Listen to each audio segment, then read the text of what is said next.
Okay, now, this afternoon, we're going to be looking at a very topical issue. Very recently, President Muhammadu Buhari just signed into law over 21 trillion naira budget for the 2023. And in that budget, we are made to understand that something very significant is going to happen in June, that the government will pay for subsidy, which we are used to as Nigerians up until June. And thereafter, government will stop paying subsidy, meaning that from June, Nigerians should brace up to begin to buy fuel at full market price.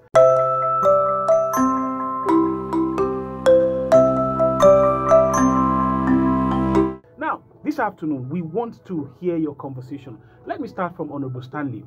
What do you think this portends for an average night when fuel subsidy is completely removed? Honorable Osman, thank you so much for that question. And everybody hearing my voice now should know or knows that fuel subsidy is like an old story. It has been a song in so many people's mouths. All of our politicians in the past, all the past government have also talked about fuel subsidy this, fuel subsidy that.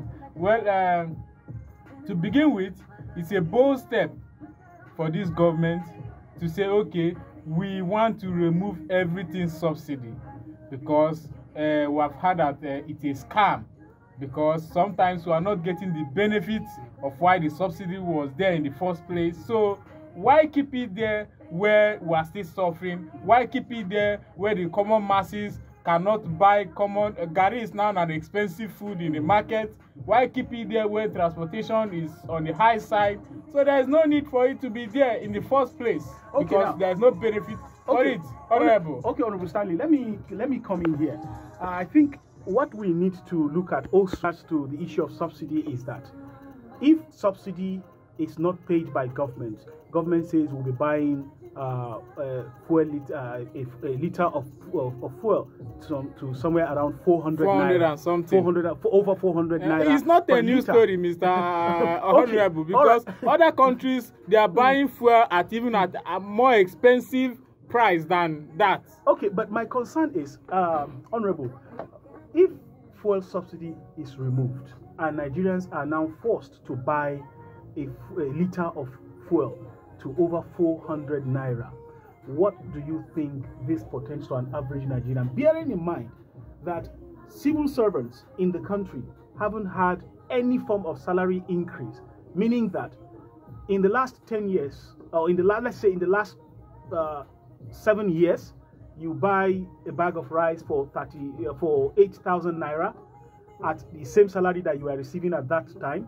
Now a bag of rice is around 40,000 naira or more, and you are still on the same salary scale. And now we are saying that in the next 6 months, you may actually be forced to buy a bag of rice in the league of, say, 50,000 naira plus. What do you think this portends for an average Nigerian? Well, thank you, Honorable Osman, for this opportunity. I'm also happy to be in this platform to talk to Nigerians at the end.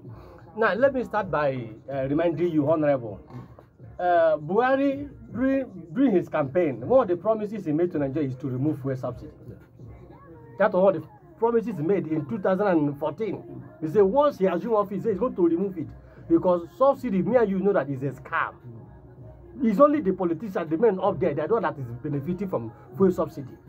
So removing it, this is one of his promises. So I wonder why he decided to do it at the ending of his tenure. Okay.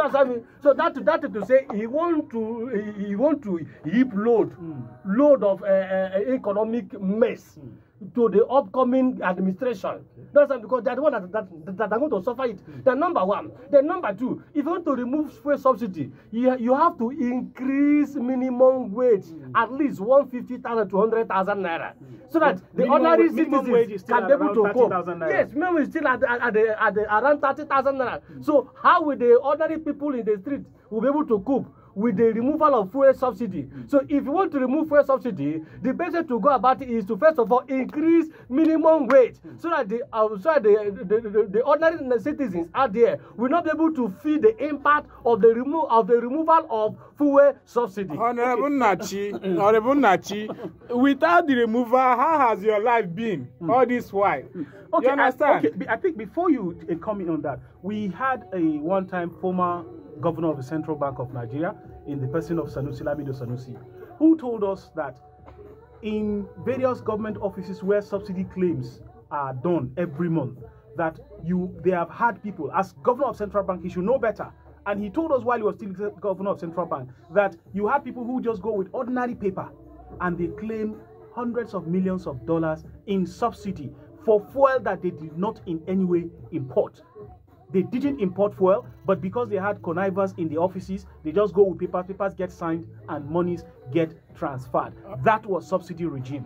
Now that subsidy is about to be removed, don't you think that this will be a plus? Because according to the finance minister, she said this will mean more revenue to government, and the more money government has, the more projects government is able to execute. What's your thoughts on this as we close? All right, thank you, Honorable Bossman. You know, that first scenario that you made mention of, that was the scam that the subsidy regime were, heaping on Nigerian citizens. But now, if we take that bold step, because it's a bold step, a lot of people are going to suffer it.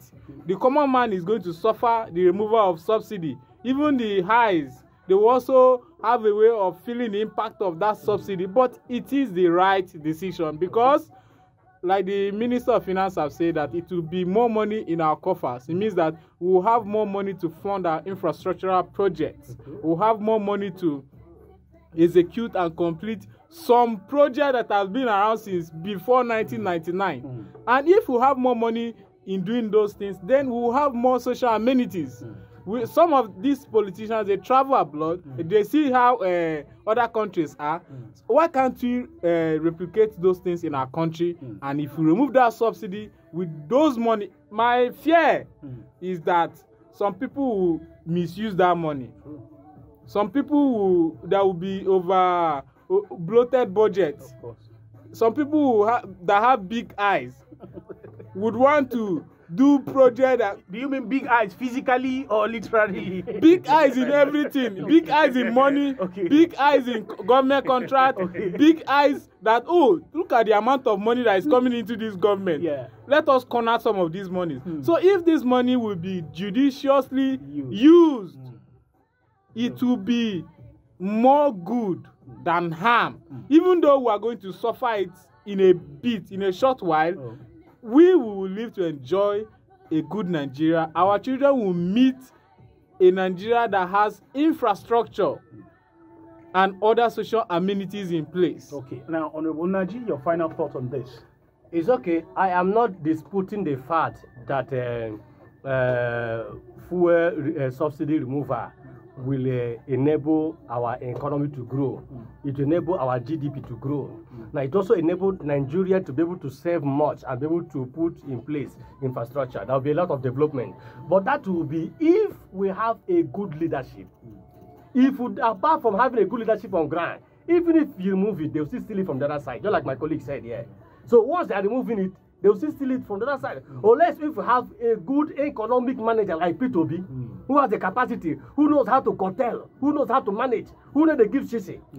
Is P2B the only person that is economic in this country?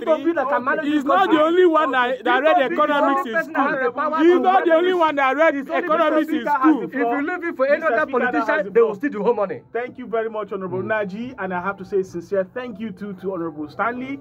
It's been a very, very engaging conversation on this very engaging subject matter that affects every single Nigerian going forward. And there you have it. This is the much we have for you today on Street Parliament. I still remain my humble self, Honorable Usman.